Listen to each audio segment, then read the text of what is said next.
सभी पत्रकार बंधुओं को नमस्कार। कल मैंने ईडी के कारनामों का और ईडी कैसे जबरन गन पॉइंट पे प्रताड़ित करके, मारपीट करके, कान के पर्दे फाड़ के बयान ले रही है, इसकी सिलसिलेवार डिटेल आपके सामने रखी थी। आज जो मैं खुलासा करने जा रहा हूं वो बहुत चौंकाने वाला है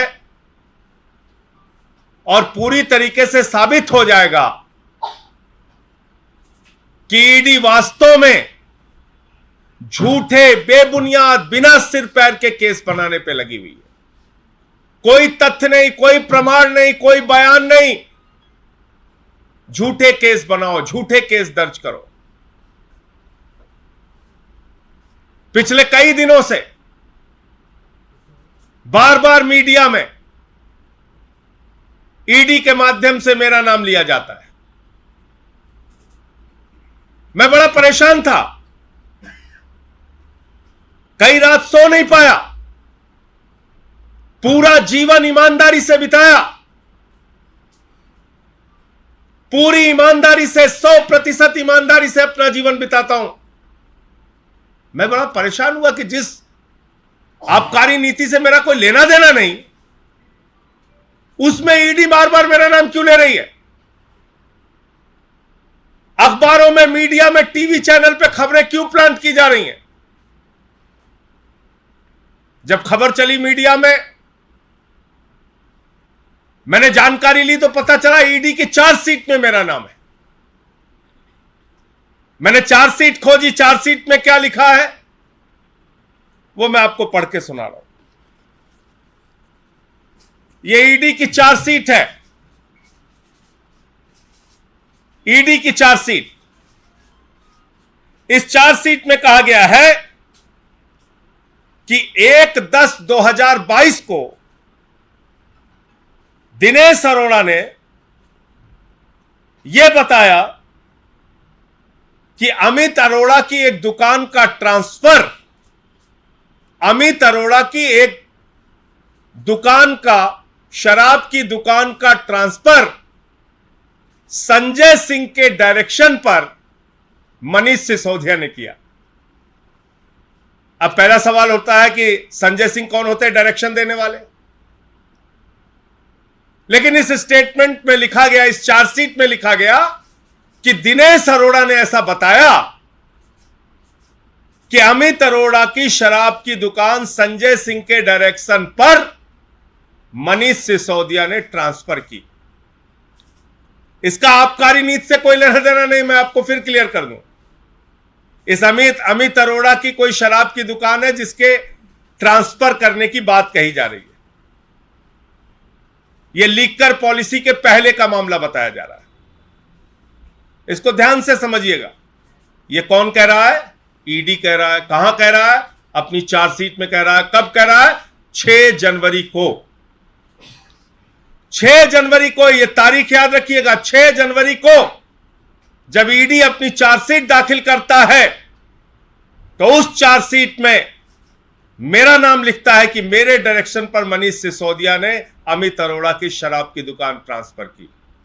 अब आगे ध्यान से देखिएगा, सुनिएगा और एक एक कागजात पढ़िएगा कि किस तरीके से एक फर्जी, एक झूठी चार्जशीट, क्योंकि मैं अडानी के महाघोटाले के खिलाफ बोल रहा हूं, क्योंकि मैं नरेंद्र मोदी सरकार के भ्रष्टाचार के खिलाफ बोल रहा हूं, इसलिए कैसे यह झूठा मामला बनाया गया। अब दिनेश अरोड़ा का स्टेटमेंट दिखाता हूं आपको।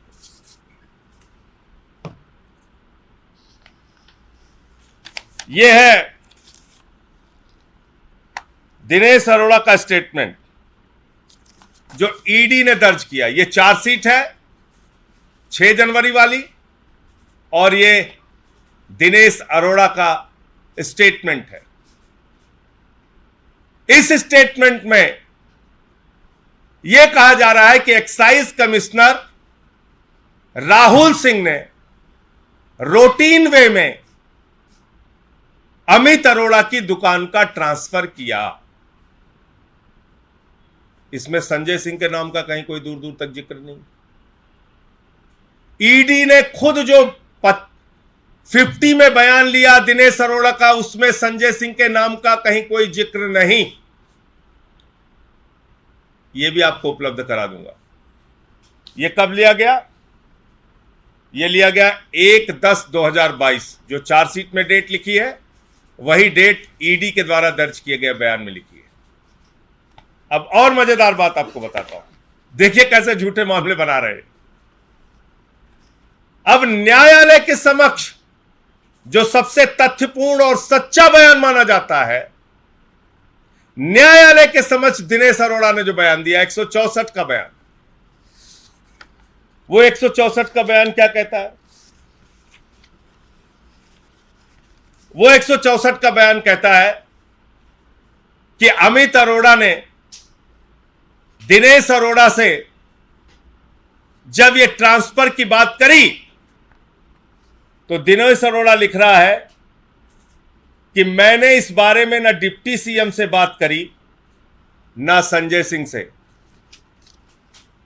ये देखिए, ये माननीय न्यायाधीश के सामने दिया गया दिनेश अरोड़ा का बयान है। दिनेश अरोड़ा कह रहा है कि मैंने इस बारे में ना डिप्टी सीएम से बात करी ना संजय सिंह से। आपके लीडर्स मेरे नॉलेज में लीकर कंजम्पशन के अगेंस्ट हैं। ये जोड़ रहा है, आपके नेता मेरी जानकारी के हिसाब से लीकर कंजम्पशन के अगेंस्ट हैं। ना डिप्टी सीएम पीते हैं ना संजय सिंह। ये बयान पढ़िए आप, इसकी कॉपी मैं आपको दूंगा अभी। देखिए कैसे झूठे केस बनाए। आगे लिख रहा है, अमित अरोड़ा इसको कह रहा है कि नए एक्साइज कमिश्नर आए हैं राहुल सिंह।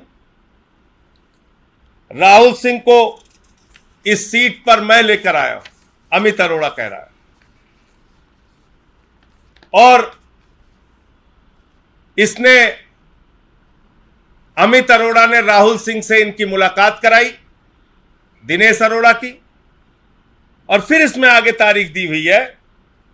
यह कह रहा है कि जब ये मुझे इंसिस्ट करने लगा कि आप डिप्टी सीएम से बात करिए, तो मैंने डिप्टी सीएम से कहा, तो डिप्टी सीएम ने कहा मैं देखता हूं। और 22-23 मार्च को राहुल सिंह का फोन आया कि आपका ट्रांसफर लेटर रूटीन वे में अप्रूव हो गया है। आपका ट्रांसफर लेटर रूटीन वे में, यानी कि पूरी प्रक्रिया का पालन करते हुए अप्रूव हो गया है। अब मैं भारत के प्रधानमंत्री से, देश की ईडी से, उन तमाम अधिकारियों से यह पूछना चाहता हूं कि किसके दबाव में, जब बयान में मेरा नाम नहीं, न्यायालय के सामने दिए गए बयान में मेरा नाम नहीं, ईडी के सामने दिए गए स्टेटमेंट में मेरा नाम नहीं, तो ईडी के अधिकारियों की हिम्मत कैसे हुई कि उन्होंने चार्जशीट में मेरा नाम लिखकर मुझे बदनाम करने की कोशिश की, मीडिया में मेरे खिलाफ खबरें चलवाई, भारतीय जनता पार्टी के लोगों के द्वारा प्रायोजित पीसी कराई गई। और मैं आज इस प्रेस वार्ता के माध्यम से कहना चाहता हूं ईडी के अधिकारियों से कि नरेंद्र मोदी जी ने तो अपने लिए नियम बना लिया है, रिटायरमेंट की उम्र उनकी 75 साल है, लेकिन न्याय की प्रक्रिया में जब तुम लोग फंसोगे तो फिर दुनिया में कोई बचाने नहीं आएगा। ऐसे झूठे और बेबुनियाद काम मत करो, ऐसे फर्जी बदनाम करने की कोशिश मत करो।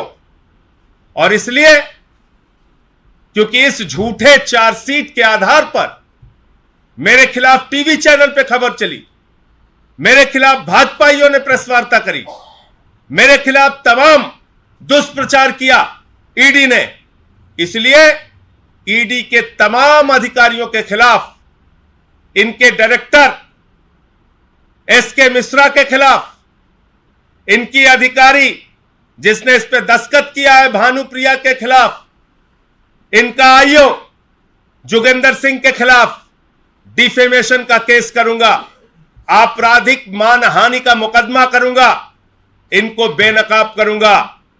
पूरा जीवन ईमानदारी से बिताया है।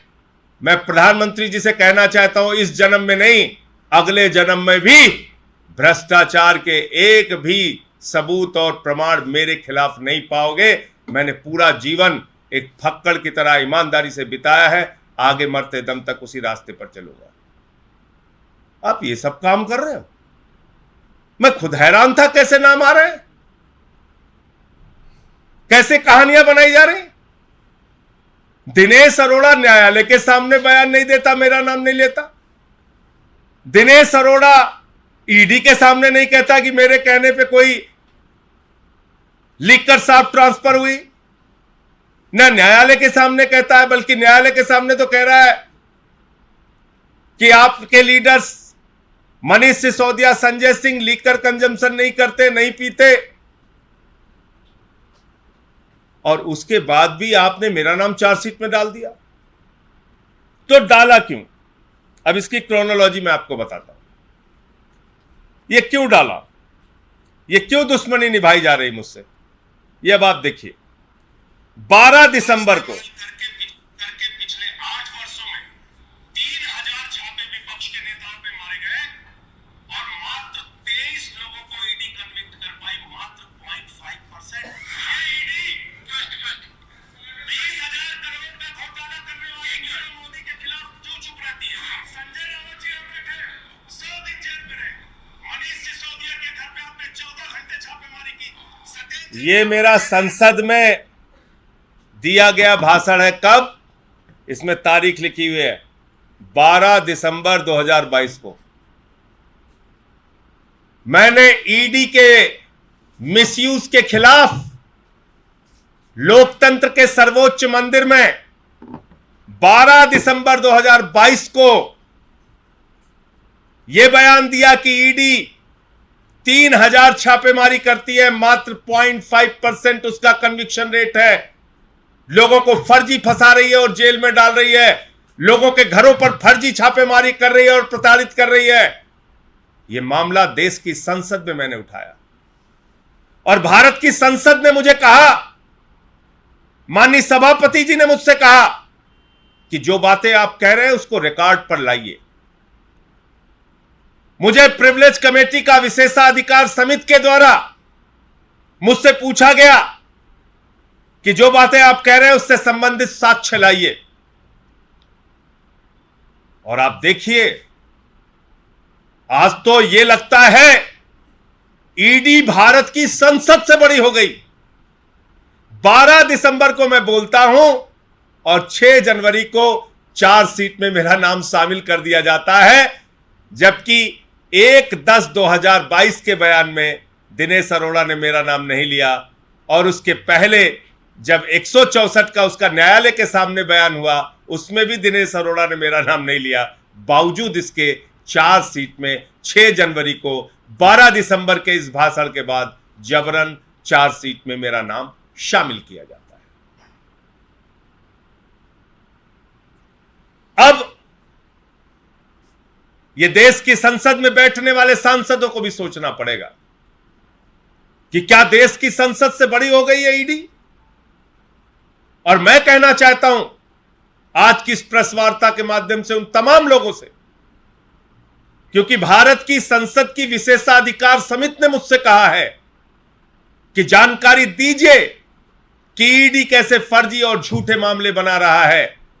मैं पूरे देश में सुनने वाले लोगों से यह कहना चाहता हूं, अगर आपके खिलाफ ईडी ने फर्जी मामले बनाए हैं, फर्जी मुकदमे बनाए हैं, कृपा करके मुझे जानकारी दीजिए। मैं वो भारत की संसद की विशेषाधिकार समिति के सामने ये पूरा विषय, आपकी पूरी जानकारी, आपके पूरे मामले को रखूंगा। तो ये था मेरा आज का जो खुलासा है, वो था। इसमें आपके द्वारा कोई प्रश्न हो, कोई सवाल हो तो आप पूछ सकते हैं।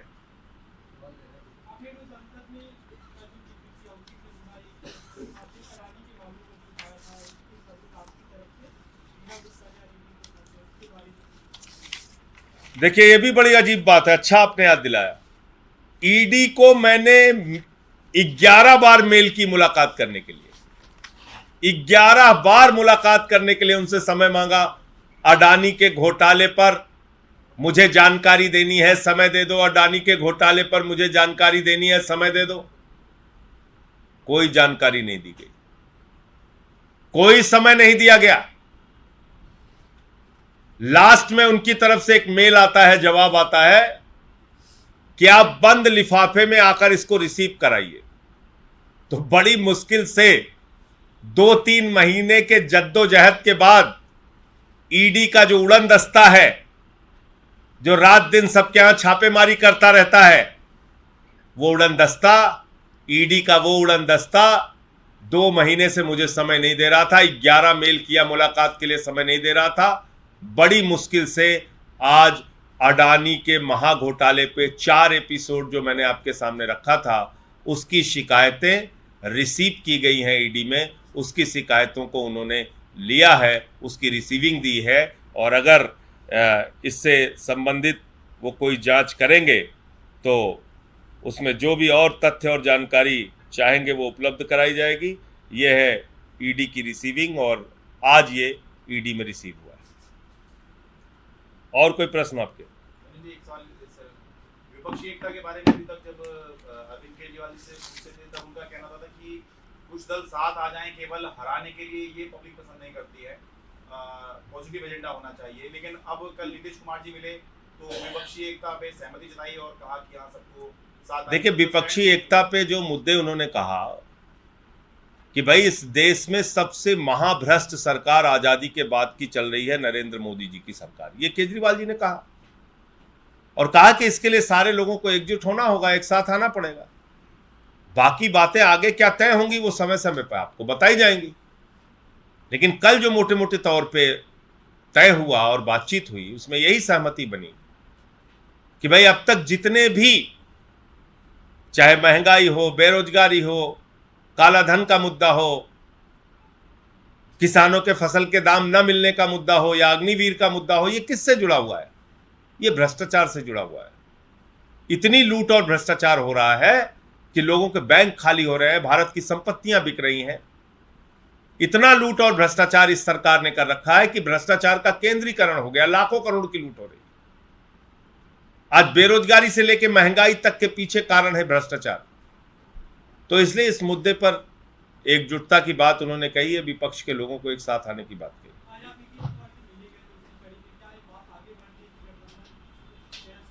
अब जब कुछ बातचीत सार्थक होगी तो आपको जानकारी देंगे। सर, अतीक अहमद के बेटे का एनकाउंटर कर दिया गया है यूपी में। देखिए, अभी मैं जब आ रहा था इस प्रेस वार्ता में तब ये जानकारी मुझे मिली। ये एनकाउंटर कैसे हुआ, किन कारणों से हुआ, उसका पूरा पक्ष उत्तर प्रदेश पुलिस प्रशासन को सामने रखना चाहिए। क्या उनके ऊपर फायरिंग हुई, क्या ऐसी इनकाउंटर की परिस्थितियां बनी, ये सारी जानकारी देनी चाहिए उनको। अभी तो मैं प्रेस वार्ता में आया तभी ये जानकारी मुझे मिली है, उसके बाद हम इस पर कोई प्रतिक्रिया देंगे।